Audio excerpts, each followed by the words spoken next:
გაკვეთილში ჩვენ ვისაუბრებთ ტექსტის გაერთიანების შესახებ.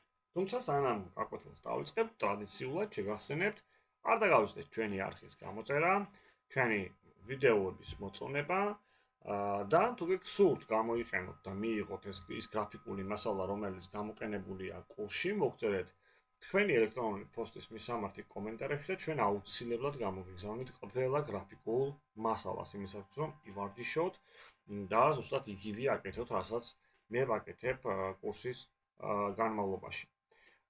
არხის გამოწერა, თქვენს მიერ არხის გამოწერა ჩვენ ძალიან გვეხმარება არხის განვითარებაში და შესაძლებელს ხდის დავამატოთ უფრო მეტი და უფრო საინტერესო კურსები.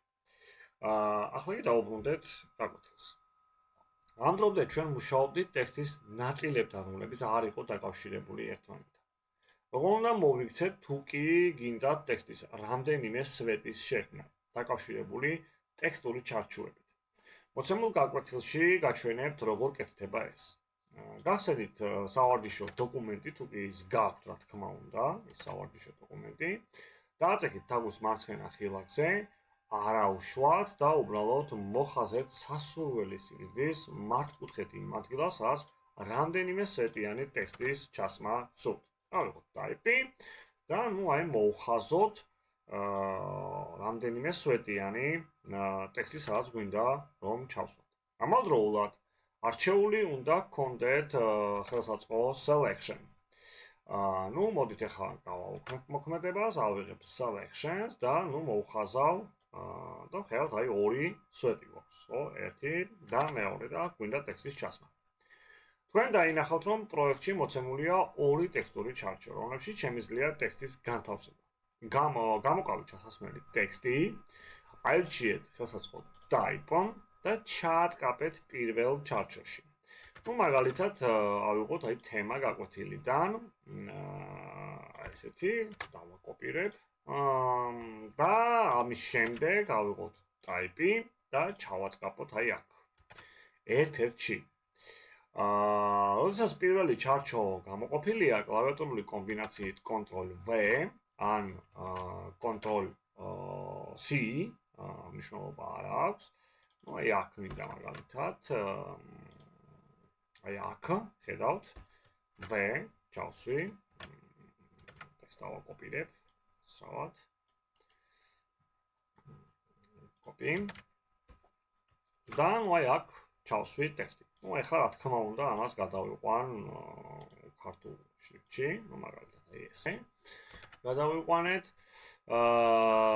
და Ctrl+V-ით ჩავსვი. თუ კი თქვენ სხვა ფერის ტექსტი გინდათ, გამოყავით ჩასმული ტექსტი, ესე ორჯერ ან სამჯერ წკაპით, თქვენ სისტემაზეა, ოპერაციულ სისტემაზე დამოკიდებული და აირჩიეთ სასურველი ფერი პანელიდან swatches ან პროექტიდან ხელსაწყოთი airdropper. მაგალითად, მე ნარინჯისფერი ტექსტი დავაწყაპებ და აქ ავიღებ ნარინჯის ფერს. და ისე types თუ დავუბრუნდები, ხედავთ, რომ ნარინჯისფერი ტექსტი მივიღეთ. ხო? ჩავსვათ რამდენიმე აბზაცი დაკოპირებული ტექსტი, ისე რომ ჩარჩოზე მეტი გამოვიდეს. მაგალითად, აქ კიდევ ჩავსვამ ამ ტექსტს და ვხედავთ, რომ ცოტა მეტია უკვე, იმიტომ რომ აქ პლუს ღილაკს მინთებს. თქვენ დაინახავთ, რომ ჩარჩოს წითელი ფერის ჯვრის ღილაკი გამოისახება. გავადიდებ, ხედავთ ამას.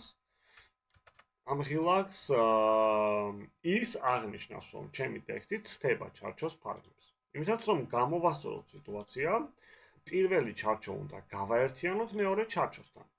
დავაწყაპოთ თაგვის მარცხენა ღილაკით თითელი ჯვრის ღილაკზე ხელსაწყოთი selection. აქ დავაწყაპეთ. ამ წითელზე, აქ და ხედავთ კურსორმა როგორი ნიშანი მიიღო, ხო? აქ ახლა არ ჩანს ეს ჩარჩო სიერად და აქ ხედავთ, ხო? და უნდა მივიტანოთ კურსორი, გადავაადგილოთ კურსორი მარჯვენა სვეტისკენ, სანამ ის ბმულის, ანუ ჩაჭვის ფორმას არ მიიღებს. დააწყაპეთ თაგვის მარცხენა ღილაკით და გამოწიეთ კურსორი ჩარჩოდან ღილაკზე აშვებული თითით. დავაწყაპე ესე და გამოვწიე და ხედავთ აი გადაბმას, ხედავთ რომ გადაიბა, აქ კიდე არეტევა ტექსტი ბევრია, მაგრამ აღარ აქვს ამას არსებითი მნიშვნელობა, მივხვდით უკვე როგორ მუშაობს ალბათ ეს ყველაფერი. თქვენ დაინახავთ რომ ორი ჩარჩო გაერთიანდა ეს გადაბმის ხაზს ხედავთ, ხოლო ტექსტი რომელიც არეტეოდა პირველ ჩარჩოში გადავიდა მეორე ჩარჩოში. იმისათვის რომ ტექსტის ცვლილებები შევიტანოთ, ორჯერ დავაწყობთ თავს მარცხენა ღილაკით ტექსტზე. აი ესე. და ხედავთ ღილაკზე enter დაჭერით, შემიძლია ჩამოვწიო ტექსტი ქვემოთ, ავწიო ზემოთ, backspace-ის წაშლო სიცარიელეები. როგორც დაინახავთ, ტექსტი მეორე ჩარჩოში გადაედინება. შეგიძლიათ, აი აქ თუ ვთქვათ, მაგალითად აი აქ ჩავაწყაპებ. აი ამ ტექსტში, მოდით აი აქ, enter-ით თუ ჩამოვალ ქვემოთ, ხედავთ როგორ გადმოდის ტექსტი მეორე ხაზს. გადმოედინება, იმიტომ რომ გაერთიანებულია ეს ჩარჩოები. შეგიძლიათ შექმნათ ნებისმიერი რაოდენობის ტექსტურის ჩარჩო და გააერთიანოთ ისინი ამ მეთოდით.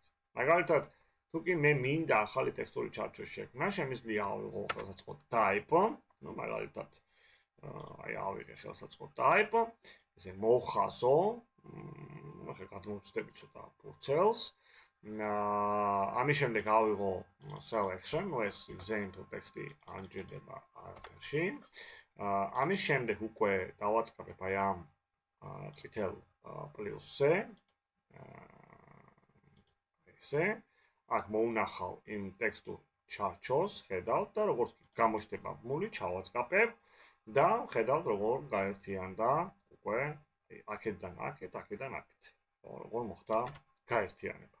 რა თქმა უნდა, როდესაც გარეთ დავაწყობებ, ეს გადაბმის ხაზები გამქრალი იქნება. ასე შემიძლია შექმნა ნებისმიერი რაოდენობის ტექსტური ჩარჩო და გავაერთიანო ისინი. გაკვეთილის დასასრულს შეგახსენებთ, არ დაგავიწყდეთ ჩვენი არხის გამოწერა, ვიდეოს მოწონება, ეს ჩვენ ძალიან დაგვეხმარება არხის განვითარებაში და შესაძლებლობას მოგცემს შევქმნათ მეტი და უფრო საინტერესო კურსები ინფორმაციული ტექნოლოგიების სხვადასხვა სფეროებში.